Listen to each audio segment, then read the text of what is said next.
nasi. Bwana Baba mwema, Mungu mwenyezi wa milele,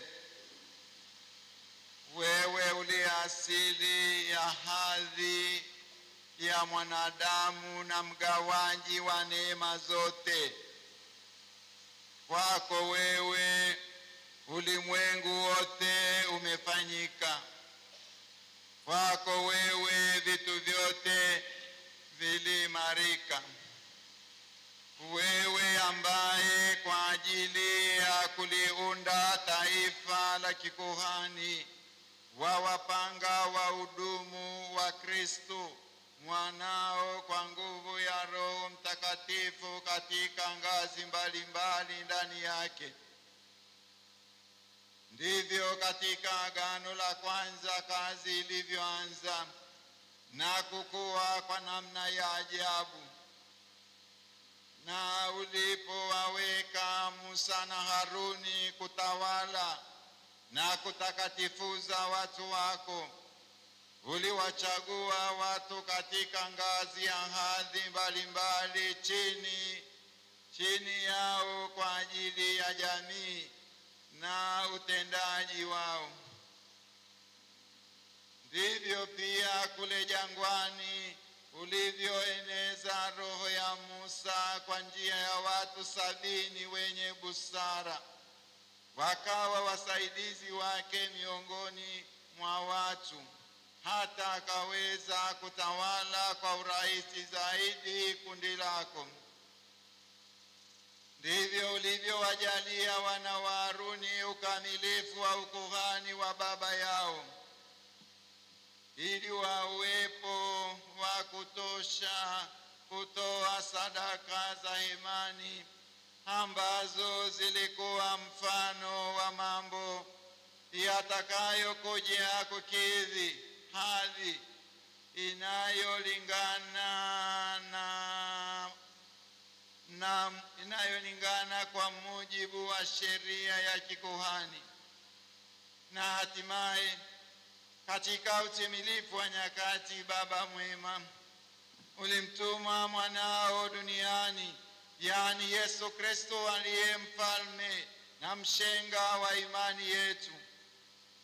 Yeye alijitoa kwako kwa njia ya Roho Mtakatifu, sadaka safi isiyo na doa, na akawafanya mitume wake aliyowatakasa katika ile kweli, washiriki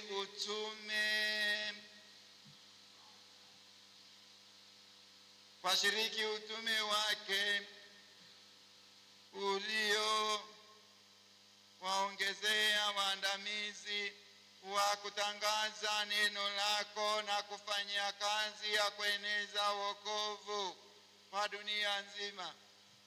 Sasa tunakuomba, Bwana, katika unyonge wetu kutujalie wasaidizi hawa wetu ambao tunawahitaji sana katika utendaji wetu wa kikuhani na wa kitume. Baba mwenyezi, tunakuomba uwape hawa watumishi wako hadhi ya upadri. Utie upya mioyoni mwao Roho Mtakatifu.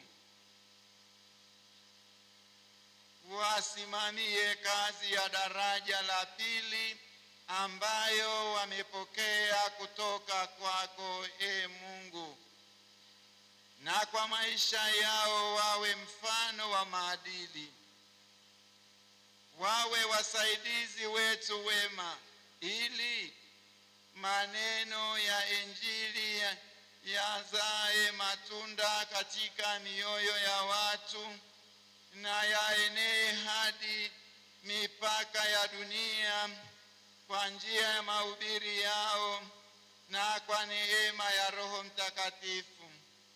Pamoja nasi wawe wagawaji waaminifu wa mafumbo yako, kusudi taifa lako liumbwe upya kwa kuoshwa, kwa kuzaliwa mara ya pili, na lilishwe altareni pako na wenye dhambi wapatanishwe nawe, na wagonjwa wafarijike. Wawe daima na ushirika nasi, Bwana, kwa kuishi huruma yako kwa ajili ya watu waliokabidhiwa kwao na pia kwa dunia nzima. Na hivyo mataifa yote wapate kukusanywa katika Kristo na kuwa taifa lako lililo moja tu, na lifikie utimilifu wake katika ufalme wako.